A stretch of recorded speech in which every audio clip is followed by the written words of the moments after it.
Welcome to my vlog. Ayan guys, pumunta tayo ng Baclaran para makahanap po ng Magindanaoan costume. So far, ito lang po yung pinaka-closest. So ang gagawin ko po, tatanggalin ko na lang to.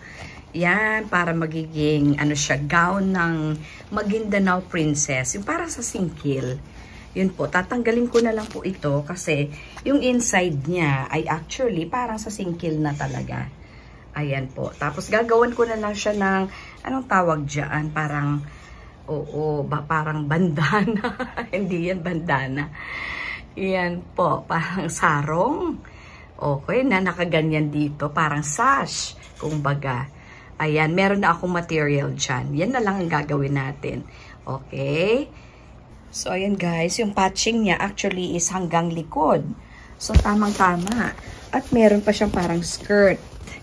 Okay, naka-overlap doon. So, ang gagawin ko, tas na lang po dito.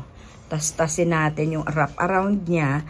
At para yung basic na, doon sa ilalim, yun na lang po ang gagamitin. Ayan guys, konti na lang. Tas na lang. Yan. Ayan na po ang updates. Hanggang dito na lang siya, oh. Oh, tapos na.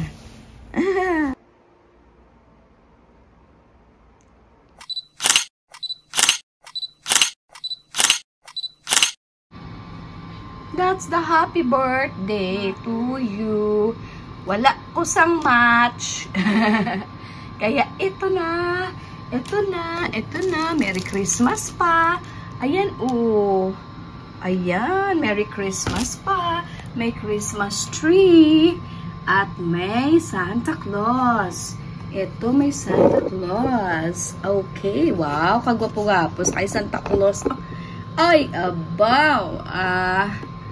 Si Santa. Okay. May cafe. Mocha from Pande, Manila. Okay. And meron tayong what? Ito na lang yung Christmas natin, ha? Christmas celebration. Tag-ari ay may kastanyas. Kastanyas ko na. Oh, diba? Kastanyas. Have you tried eating kastanyas? Madali lang naman po siya. I-open. Ganito lang po ang mag-open ng kastanyas. Oo. Okay.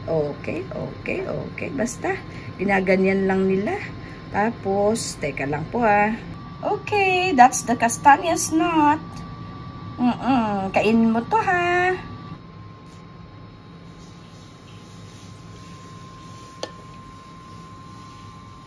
Good morning. Let's have breakfast.